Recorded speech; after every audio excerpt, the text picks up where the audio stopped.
no one says to me, let's not do this or that's not important. In fact, the opposite. Everyone says, I wish I had learned that in school, or if only I had known this, or you mean we're not teaching this? I think, and I respect this because like I said, I'm a parent. I see the materials that come home from my kids from their school day. There is already a lot that we are teaching. And so I think teachers are probably some of the busiest professionals on the planet. They've got a lot that they need to get into their days. And as we saw for the past couple of years, they had to do it in a completely different way, learning how to teach on Zoom or in this asynchronous world. So I think that is the barrier, is really just time. I don't think there's people out there that say we shouldn't teach this. I think everyone agrees that we should. And then secondly, I think what we see is that teachers themselves aren't really familiar with this topic. They didn't necessarily have it in their education. So if you take your traditional kind of history teacher, chances are he or she went to school, has a history degree, or at least a passion for that topic, and then perhaps got their master's or whatnot in education. But they didn't get a personal finance degree. They're not CPAs. They're not finance majors.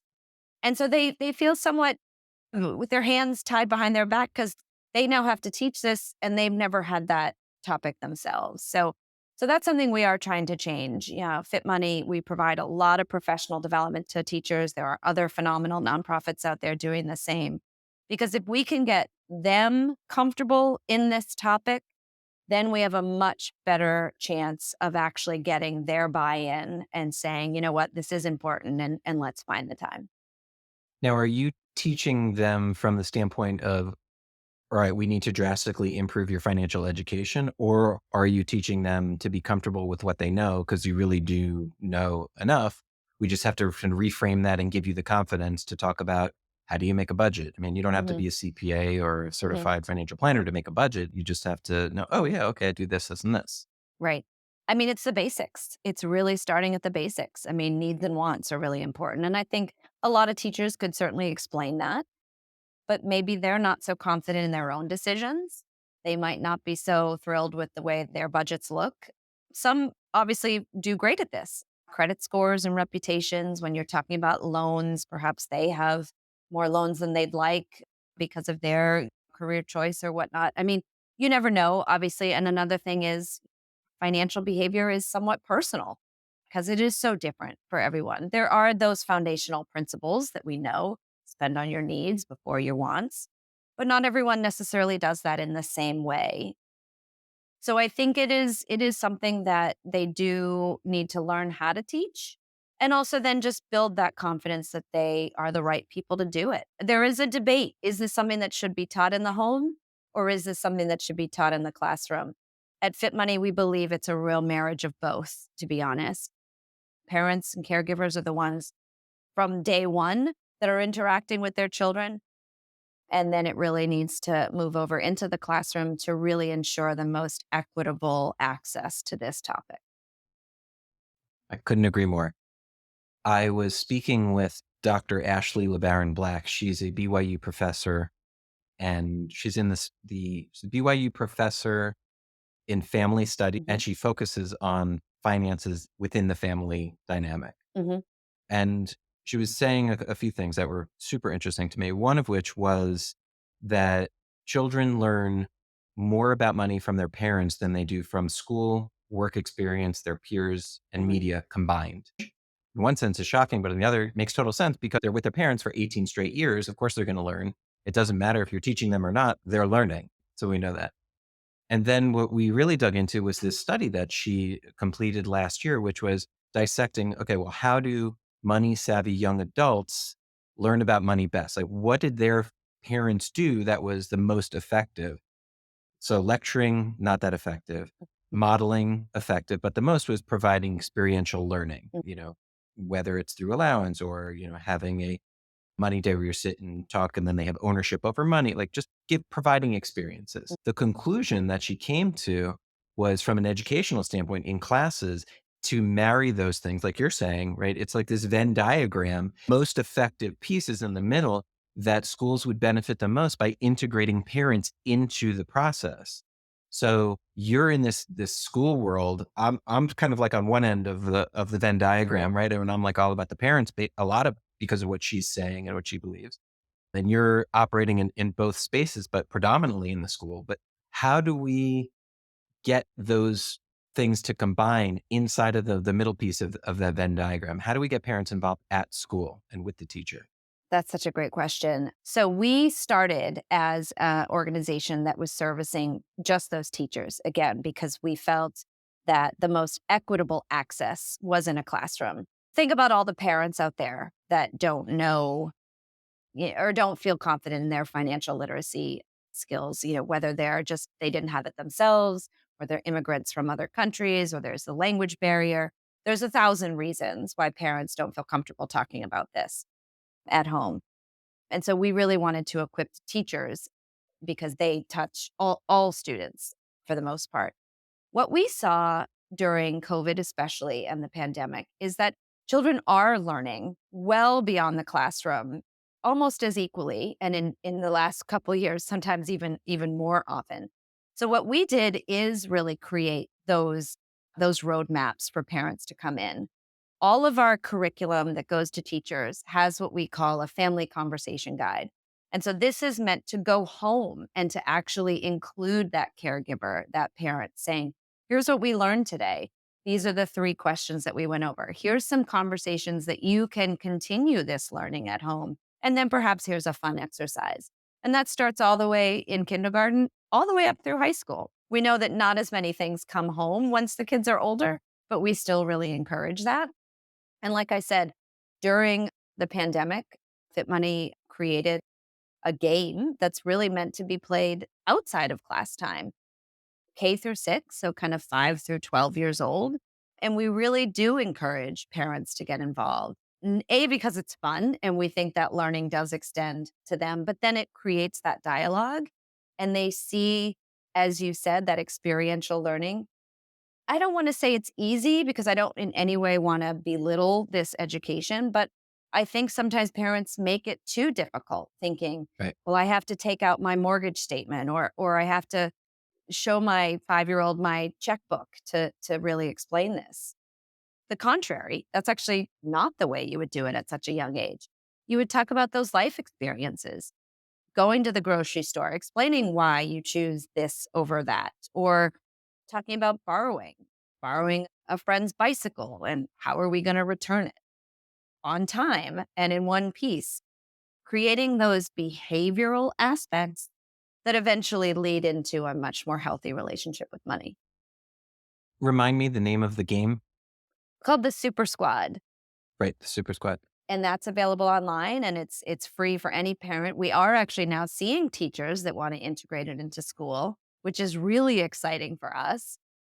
But it was really meant to be kids are learning online, whether we like it or not, whether they're playing their games or they're actually using tools that their school is providing. So we wanted to meet them where they are.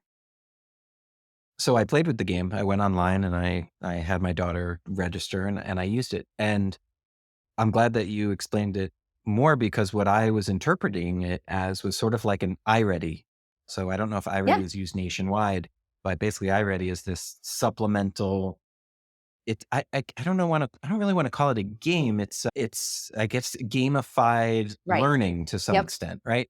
That's it. And it's required, at least here in Florida, Mhm. because we have standardized testing, and we wanted to make sure the kids can maintain a certain level. So the teachers would say, okay, for homework, everybody has to do iReady Mhm. 2.6 to 2.7 or whatever. So I thought it was that. So you're saying it's not necessarily integrated into a classroom unless a teacher wants to. It's more for somebody at home. It can be both.